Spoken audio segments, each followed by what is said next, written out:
இன்று நம்ம சேனல்ல மல்லிகை பூக்களினுடைய மருத்துவத்தை தான் நம்ம பார்க்க போறோம். இப்ப பார்க்கக்கூடிய இந்த குண்டு மல்லிகைப்பூ, அதாவது வெடிக்காத இந்த மல்லிகைப்பூ மொட்டை நீங்க எடுத்து பயன்படுத்தும் பொழுது, ஆண்மைக்கும் சரி, நரம்புகளுக்கும் சரி ரொம்ப ரொம்ப பலத்தை ஏற்படுத்தும். இதை நம்ம மேல் பூச்சா தடவும் பொழுது, அதாவது ஆண்குறியில இதை நல்லா அரைச்சி ஆண்குறி ஃபுல்லாக அப்ளை பண்ணி நைட் ஃபுல்லாக அப்படியே விட்டுடுங்க. அதுக்கப்புறம் அது கொஞ்சம் கொஞ்சம் விழுந்துட்டு போகட்டும். அதுக்கப்புறம் வாஷ் பண்ணிடுங்க. இந்த மாதிரி ஒரு வாரம் செஞ்சீங்கன்னா உங்களுடைய ஆண்குறியில் இருக்கக்கூடிய நரம்புகள் எல்லாமே ரொம்ப ரொம்ப ரொம்ப பலம் பெறுங்க. ஆண்குறியினுடைய தடிப்பு ரொம்ப அதிகமாக இருக்கும். தொடர்ந்து பார்க்கலாம். இந்த வீடியோவுக்கு மட்டும் ஒரு லைக் கொடுத்துட்டு நம்ம சேனலை மட்டும் சப்ஸ்கிரைப் பண்ணி வச்சுக்காங்க.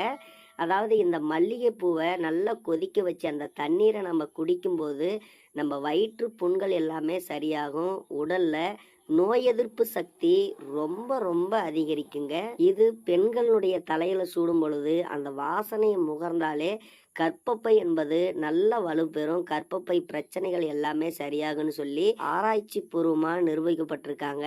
அதே மாதிரி நம்ம முதல் இரவுல மல்லிகைப்பூ நிறைய தூவிடுவாங்க. எதனால்னு பார்த்தீங்கன்னா இந்த வாசமே நம்மளுடைய உணர்ச்சியை அதிகப்படுத்தும். தாம்பத்தியத்துல நல்ல ஈடுபாடை ஆண்களுக்கு கொடுக்கும்.